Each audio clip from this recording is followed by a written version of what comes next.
kumikose kumene mulemba Malawi Kulinji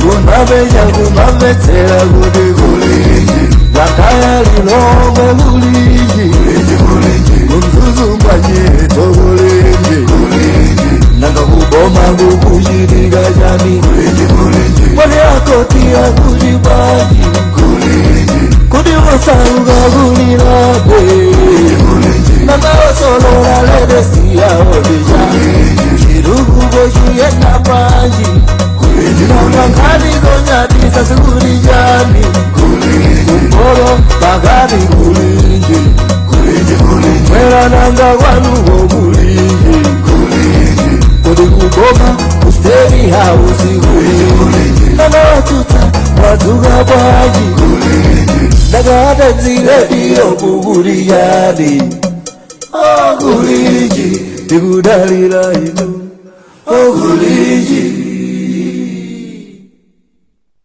chiro ya chikhulupiriro ngati pali munthu amene ali ndi chikhulupiriro chachikulu ndi mulimi amalima ndi chiyembekezo choti zitheka basi. So program ya Kulinji yafikanso pa wireless. Muli bwanji, tikuyamikireni kuti leronso tili limodzi mstudio muno ndili ndi mzanga Jona Pankuku. Kwacha bwanji Jona? Patrick, kwacha bwino kaya kumeneko? Bwino ndithu tilibe kuchita complain kwa mtundu ina uliwonse. Manena za nyengo ikuoneka kuti ikuyenda mmene imayenera kuyendera. Ukuyikayira ayi yumango ndi nangasinza muno wake wakumwamba koma no yukumandi yukuma ndi manena kunena kuti climate change is real. Yeah, it is. Bwana. Yeah, it is. December la mbuyo mu ndi kuti anali madzi okhaokha. Yes. Itayamba kale. Panopo imati ikagwa ndi the following day udziwa kuti ubwera dzuwa. That's what is happening. Yeah. And tikayangana from that perspective ndi kuti suti yamba bwino kwenikweni. Koma mmene ampunenera azanyengo poti masiku ano ndakatswira amathaonera zoona. Akunena kuti chaka chino choigwa bwino kaya ndi yamba litu kugwa bwinoko. Lero kuti kugwa zokamba zosiyana koma zoonesa kuti akuti chaka chino chongulayo igwa ndithu yoti alimi atha kulima pena ndi pena izabwera yamphamvu pena ndi pena momwemo zomwe zikanatero kuti chifukwa chaka chino tikuchimalizachi ndi kuti kuli njala. Yeah, panopo itati isagwe molongosoka ndiye kuti ndi njala inanso imeneyo. Tsono njala zotsatana zaka ziwiri ndiye kuti sizikhala bwino. Zopyatu zimene zonse. Chabwino Jona, tili ndi program lero imeneyi ya Kulinji ndipo nkhani imene tikukambirana program imeneyi ndi ripoti imene yatuluka pa weekend masiku apita I think Friday should be kuchokera kukafukufuku amene amapanga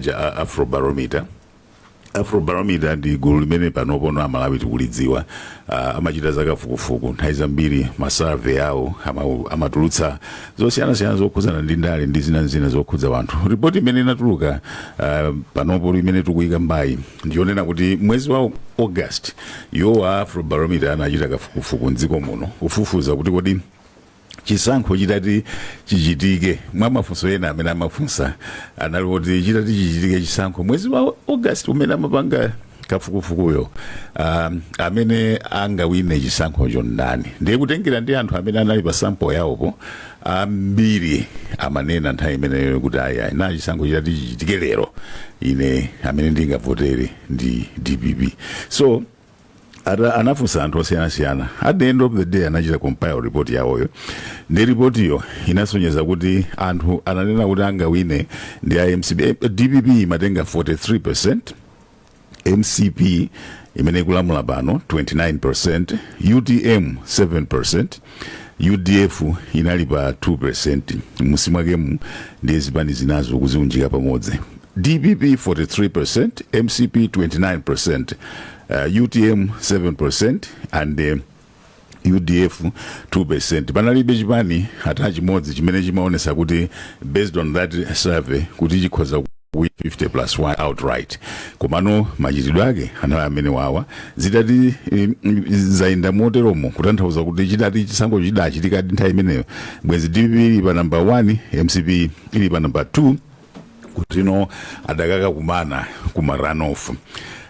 katikati mwaka fuku imweyo amafunsa sonkhani zokhuzana ndi katangale mdziko muno zinapezeka akuti mdziko munomo Office of the President and Cabinet ndi Malawi Police Service ndiye nthambi za boma zimene zikuli katangale wonyansa kwambiri kuposana ndi ma department ena onse, the most corrupt institutions as per perception ya Malawi. Amene anali mu survey ananena kuti OPC ndi apolisi. Yeah, police makapa number 1 or OPC number 2. Yeah, tikunena kuti the most corrupt. Yes. So Malawi police number 1, kuti Malawi police ndiye 1. Yeah, imene yakhale ikupanga defend that one. Ma 3 surveys amene afrobromida kupanga. You defend. Anangajani.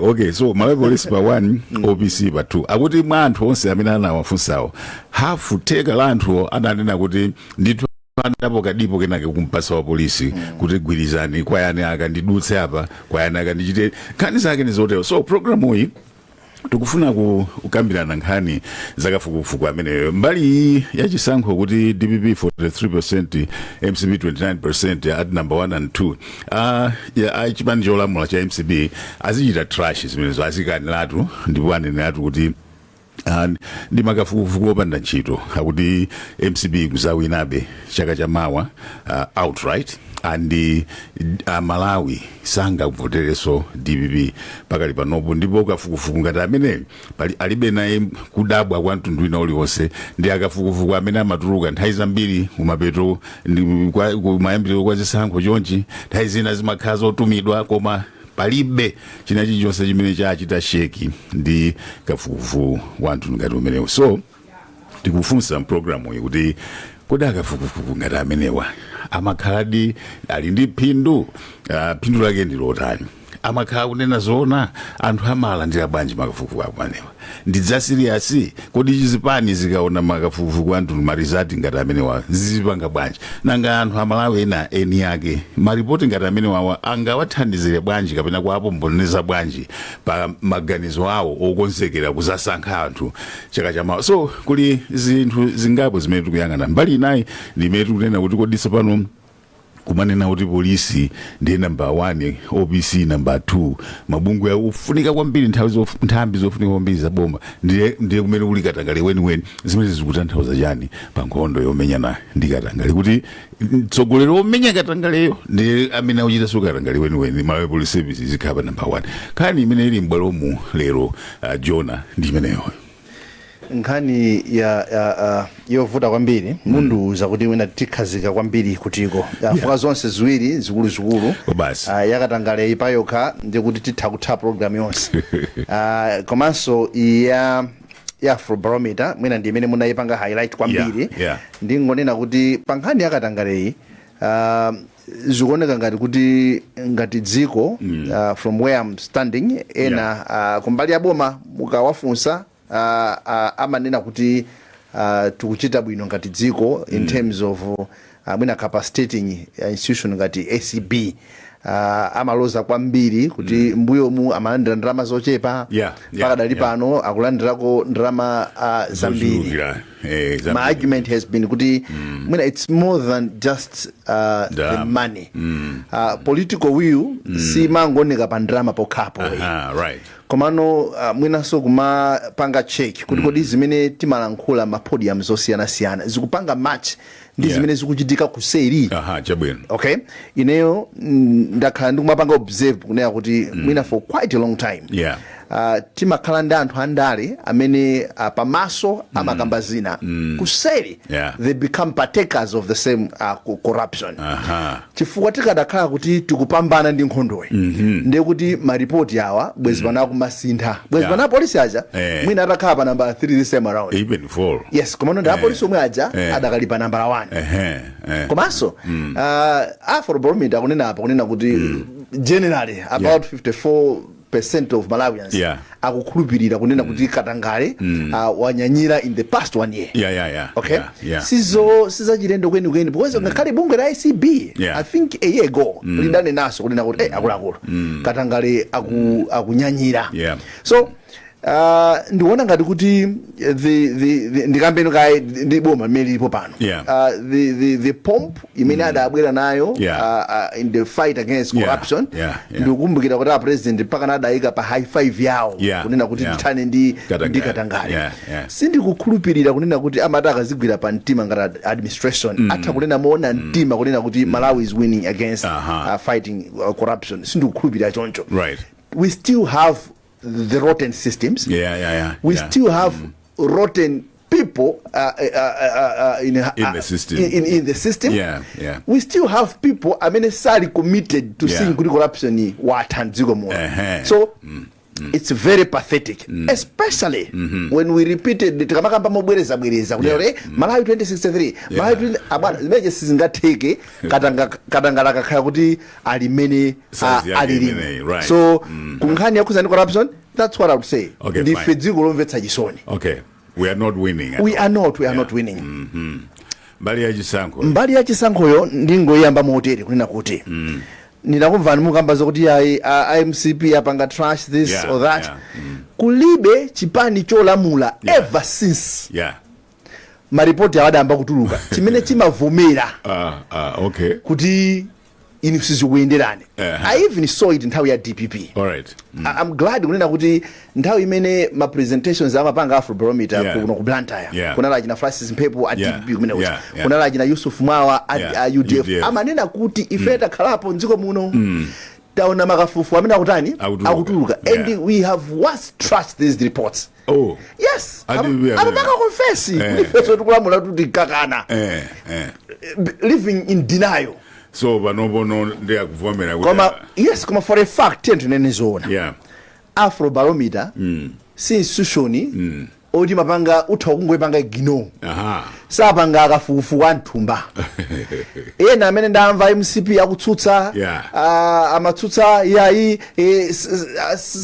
sample yakeyo akuti acheza anthu afusa anthu 1200 doka chifukwa chani tili ndi ndisinafuna ndiyankhe zimenezo zimveka ngati chipongwe kumano in all fairness these are scientific researches abana mukapereneyo kuchipatala kuti akudziweni kuti muli ndi malungo kapena muli ndi HIV samayeza magazi athupira nosericha.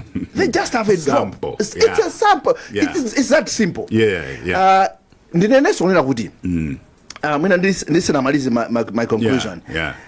Achitapo zisankho anthu amenewa mbuyomu zokhuzana ndi amene achitapo masurvey okhuzana ndi chisankho mu 2014 my Joyce Banda ndi PP akulamula adabwera nkunena kuti amefe tikuchiona chisankho cha 2014 Afrobarometer tikuona ngati kuti DPP itha kupeza 27%, MCP 21%, PP imene malamula that time 19%, UDF 14%.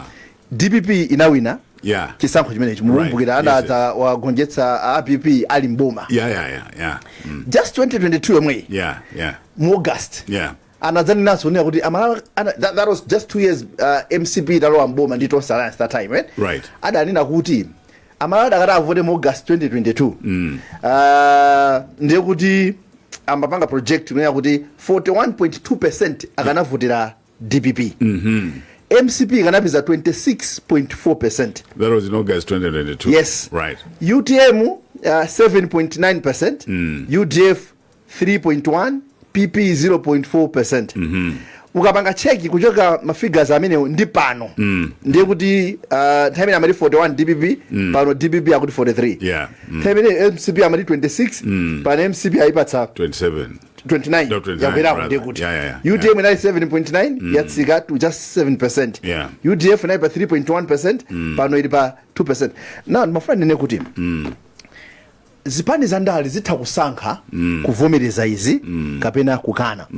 By the end of the day Malawi ndi amene amapanga decide amene amafunsa aja tisakangane pano kuti ayi 1.2 yachepa ayi zimenezo mwinano kumvetsetsa kwa ma statistics kapena kuti research methodologies zimaenda mwantundu wache izizi zipani zandale zisapange just brush aside, right? Ataulira nazo akapanga kusamala. Okay. Ndiambe nchoncho.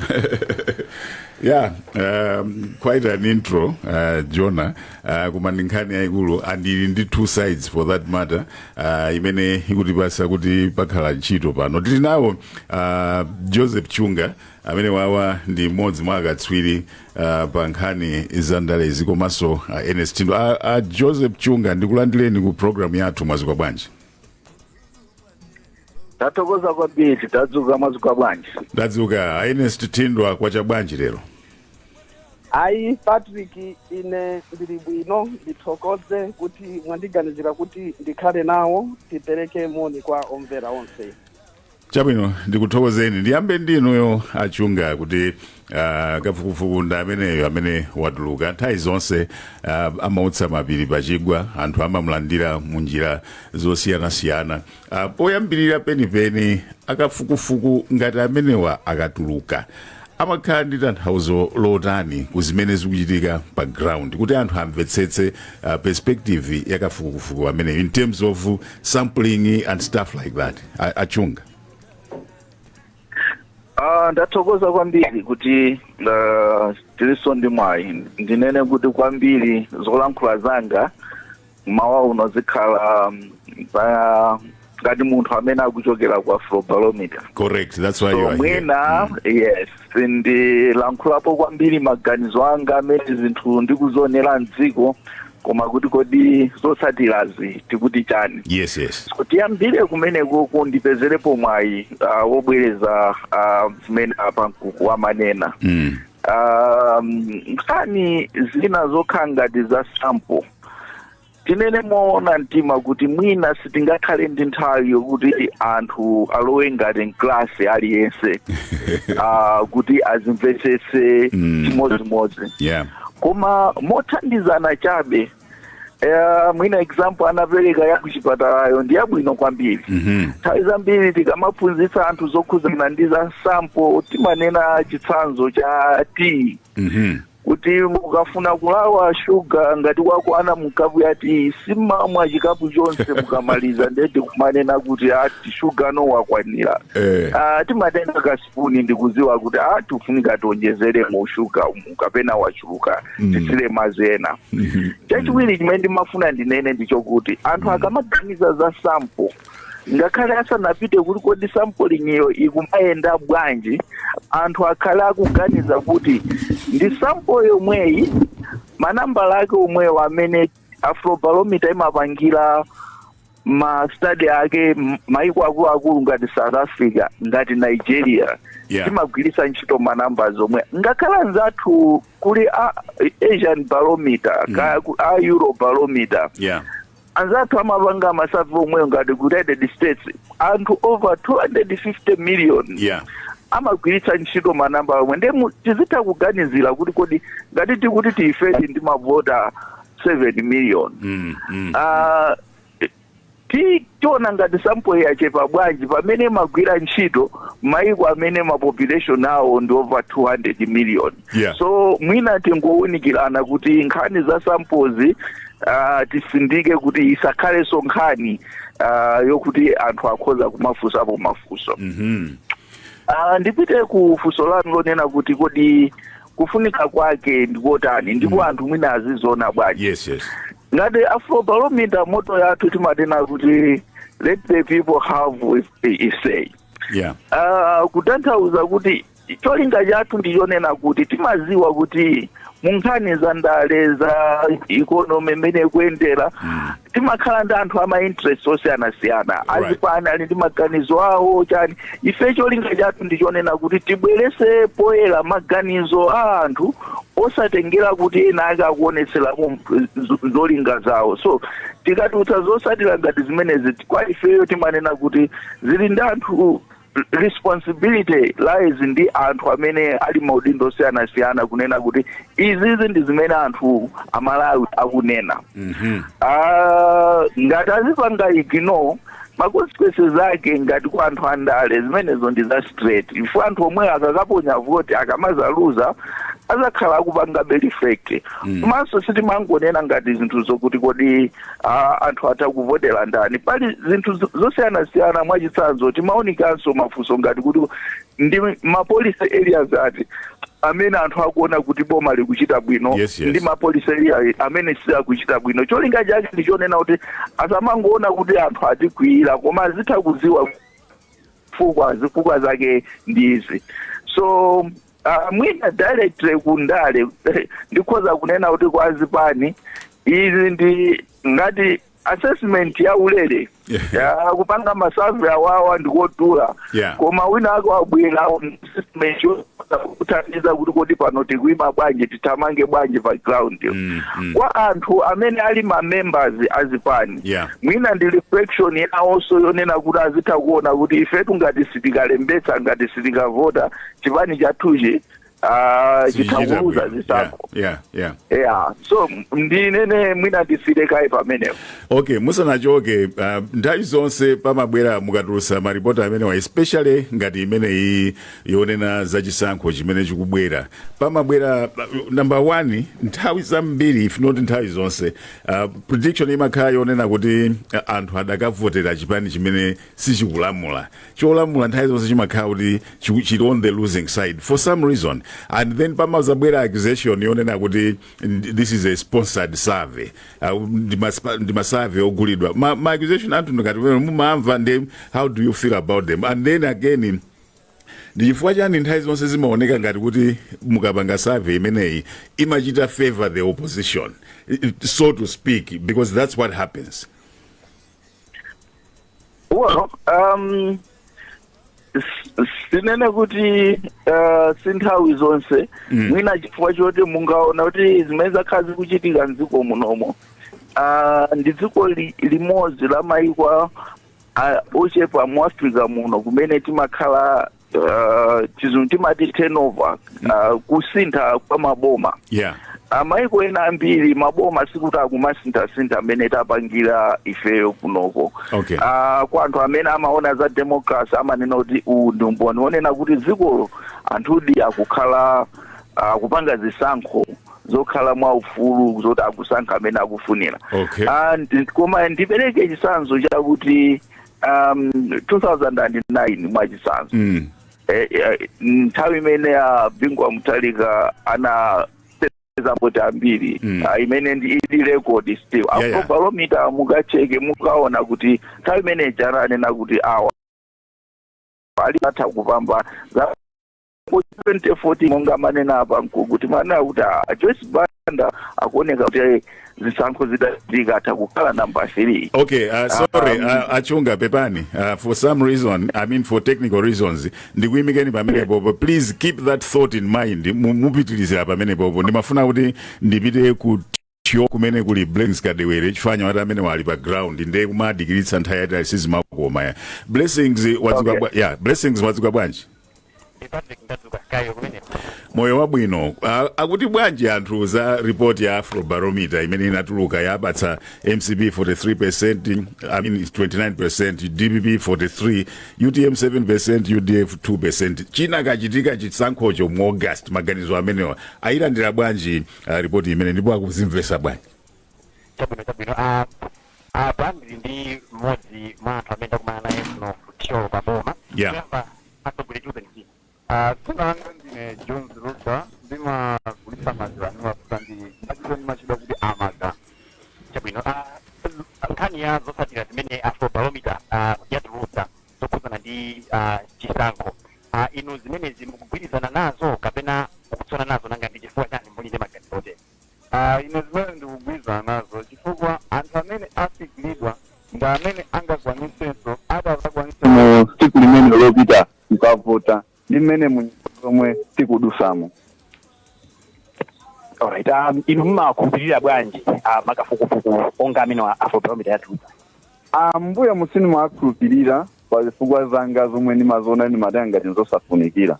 Komano kuchokera mu 2019 kukafika panopa ndinamba kuzikhulupirira chifukwa amafikira anthu amene amakwanisa kukavota, anthu amene amakhala ndi uthenga. Ndiye pa zifukwa chazimene ndi mmene anthu akudusamo ali ndi mkwiyo ndi amenenso afikira akakwanise kukavota. Zikuthandiza motani popanga chiganizo cha amene mudzavotere akubwera chaka chamawa? Apapa zitithandiza chifukwa chonena kuti mwina nkutheka kuti atsogoleri amene asogoza kapena kuti akubwera samene anali kumtima kwanga komano zipangisa kuti anthu enanso amene amafoka aonese chidwi kuti akamuyike munthu amene iwo akumfuna wakumaganizo kwawo. Chabwino PK ndiso ndi abambwena amene omaliza Okay, right. Yes, asogolerisa tuze mzika. Ine zina langa ndi Rankeni Kiseko lodyera nzozodo pano patcholo Boma. Anzozodo zofatira za kafukufuku amene Afrobarometer yatulutsa kugwirizana nazo kapena sana nazo nanga ndifanya muli maganizo ote. Ine ndikugwirizana nawo kwambiri kwake chifukwa anthu amene atulusa ndondomeko imene ija ndoti anapitako ku sukulu komanso sanangokhala mu office aenda ndikufufuza mwa atsogoleri osiyana kapena maluma osiyana ndi pamene iwo achitulusa chinthu chimene chikuli ngati anthu akakonza skelo amakra Malawi Bureau of Standard imabwera ndikuiona skeroyo zosatira zonse za skelo amene kuti skelo ili bwino ndikuitulusa kuti iyambe kugwira ntchito ndi anthu amene aja ndithu ndizoona zokhazoka zimene atulusayo pa ground. Zofatira zimene zikuthandiza ni motani popanga chiganizo cha amene mudzamupotere kubwera chaka chamawa. Izizo zitithandiza bwino ndikuunikira bwino chifukwa choti maso athu ali pasogolo. Chabwino ndathokoza PK amene ndiyena mwa anthu amene ndakumana nawo Boma lino lachero kumawa kuno. Very good. Ndikuthokoze kwambiri Jonah amene akukambira anthu komano ukuku ndi kutyolo kumene tikhoza kunena kuti Afrobarometer report ikunena kuti DPP ili pasogolo. It's very very likely and I stand to be corrected kuti anthu amenewa they are happy chifukwa choti possibly chipani chawo ndi chimene chikuwina koma usayankhule Jonah achunga mwamva zibambo alankhulawa achunga balaini. Yes. Reaction yanu yotani ali onse akuivomera wholeheartedly report yanu yakugwirizana nano they are coming from Berot imene ikoza kukhala in favor of the winner of that survey muti bwanji? Neno to observation yanuyo ndiyolondola tikhoza kunena kuti tikamapanga disaggregate zotsatirazi ma-regional patterns akuoneka ndithu straight. Okay. Makamaka ku southern region mumaona zotsatira kuti tima sample distributed according to population distribution munziko muno. So ngati mwachitsanzo urban areas 40% sample mwathu mukapezanso kuti anthu akutauna amene tinafusa ndi 14% enawo 86% ndi akumuzi. Ngati ku southern region ndi 43% ya population ya adults musample mwathu ndi 43%. Central region ndi 44% ya adults musample yathu ndi 44%. So distribution geographically ikupanga mira zithu zimene zili mu census ya adults Malawi muno. So nkhani zokuti tinaima district ngati ma